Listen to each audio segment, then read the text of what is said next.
Hello and welcome. I am Amber Legato. Thank you so much for joining me today on this magical Monday.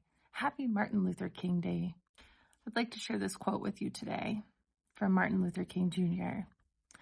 I say to you today, my friends, in spite of difficulties and frustrations of the moment, I still have a dream. Today is a very, very crucial day in our history that we celebrate Martin Luther King Jr. I'd like to hold space and reverence for this day. I also still want to pour into the message that I have to share. And I feel deeply that this message is still in light of what Martin Luther King Jr. was sharing with his people. And this all started when I shared the window of tolerance. And what I want to share with you is that these foundations, these basics, are so valuable and so important when it comes to our relationships and to how we communicate ourselves. Or advocating for yourself is a huge part of understanding your window of tolerance and communicating your needs in relationships. Visualization is such a powerful tool, and yet so many of us use it out of sync and out of alignment with ourselves. We decide all of these negative influences in our life before we ever even give ourselves an opportunity to rise above it, before we ever give ourselves an opportunity to change the life that is surrounding us. Last week we talked about awareness and mindfulness and what it means to be a conscious observer. Today we're talking about visualization and how to utilize visualization in your day-to-day life, how you're already using it in your day-to-day life. You are visualizing your life as you are experiencing your life. It's like the feed of the movie that's going into I'm really terrible with names, but the big machine that puts the movie on the screen, the film is being fed through it, putting it onto the screen, right? A projector, right? A film projector. I hope that's right, because otherwise I would just feel really silly. But so when you have a film projector, you feed in the experience, you feed in what is being given to you, which is your day-to-day life experience is being fed into you, and then you project more. You project more of the same. That's why it's so valuably important to know what is in your environment, because what's in your environment is what you are eating, if you will, spiritually, mentally, physically, emotionally. You are consuming the world around you like a sponge, because that's what we are, sponges. When we're talking about visualization, it's really important that you know what's being fed into your projector, into your machine, into your being, because what you are allowing in is what you are processing, regurgitating, and spitting back out. When we talk about the idea of manifestation and we talk about the idea of the law of attraction, you are attracting your life into you and putting out what you're surrounded by, what you're treated like, how you're talked to, how you talk to yourself, right? All these things matter. All of these pieces of the puzzle are being put together. And if you want your puzzle to change, if you want your life to change, if you want your reality to change, you have to change what you're seeing. You have to change what you're listening to. You have to change what you believe. And it's incredibly difficult. For me personally, it's taken me 11 years to get here. And that's a really long freaking time. 11 years. Imagine your baby grows to an 11-year-old. It's not overnight. It's not like the quickest change that you can make, but it's a gradual change over time that allows you to transform like a butterfly, right? It allows you to really grow into your butterfly wings. When we're talking about what we want to change, we're talking about our New Year's resolutions. That's what we've been talking about over the last couple of weeks. What is that resolution? Is it eating healthier? Okay, if it's eating healthier, what are your daily habits? This is what we looked at last week. Which brings me to our first pause. Did you get your journal? Have you looked at the journal yet? If you haven't, click the link in my bio and go get yourself a journal. It's digital, but it's like a nice little guide on how to be, in your thought process, what to think about how to really slow down enough to know what you're doing throughout your days. Because if you're not slowing down enough to know what you're doing in your days, you're not slowing down enough to really observe your surroundings and know what is in your field of energy, well, then what's working? what's changing? What's shifting? You don't know. That's why life kind of probably feels a little chaotic and unexpected and unpredictable to you. But when you start slowing down enough, it's like all of a sudden you can breathe because you can see exactly where things are shifting. You can see exactly where things come into your life to teach you a specific lesson. You can see exactly how things are happening in patterns around you. If you haven't yet already, click the link, get your journal. It's only $1.99, guys. And it's just a small journal guide for the last week, this week, next week, and the week after. In the journal, again, you're going to talk about to yourself, write it down, what you did this last week. What are the things that you did that you felt accomplished? How are you feeling in your body? These are important things to really valuably hold.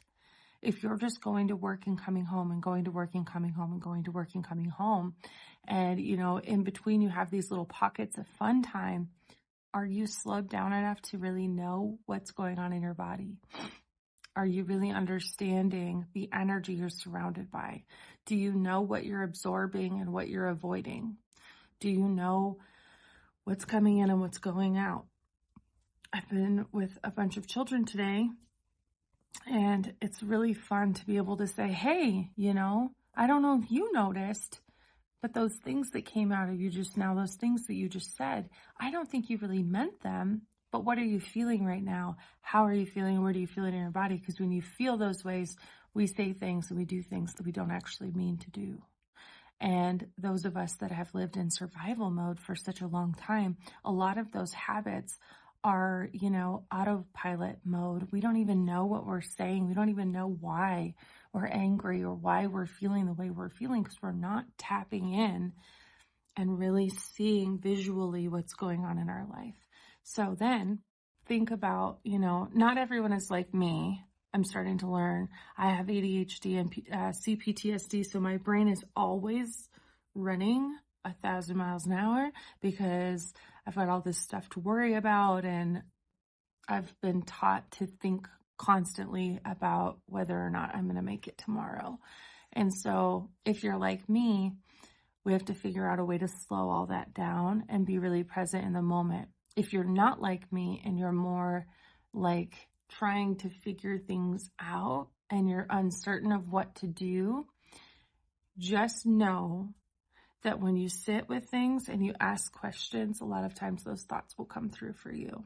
So if you don't know what to do right now with your life, you can sit and say, am I living in my heart's alignment? Am I doing the things that I feel give me purpose in life? And as you ask those questions, sit with your journal, have your pen ready, and whatever comes to mind, write it down without any judgment, right? That's what my therapist always tells me about DBT, which is distress tolerance therapy of some sort. But just not judging anything that comes out, not trying to assign a role to anything that comes out, but just, see what comes out and see what happens. And then kind of just, let yourself be guided by curiosity. Curiosity is a playful way, an energetic way to live life, using your curiosity instead of your fear. Okay. Neville Goddard lived in the 1920s, and he's an amazing teacher, in my opinion. But one of the things that he taught was that feeling is the secret. Feeling is all about what you can imagine happening. And imagination, just like your muscles, is a muscle. And the more you practice imagination, the more creative you become. Just like the more you show up to the gym and you lift, the bigger your muscles get. So I want to challenge you this next week to really practice with your imagination.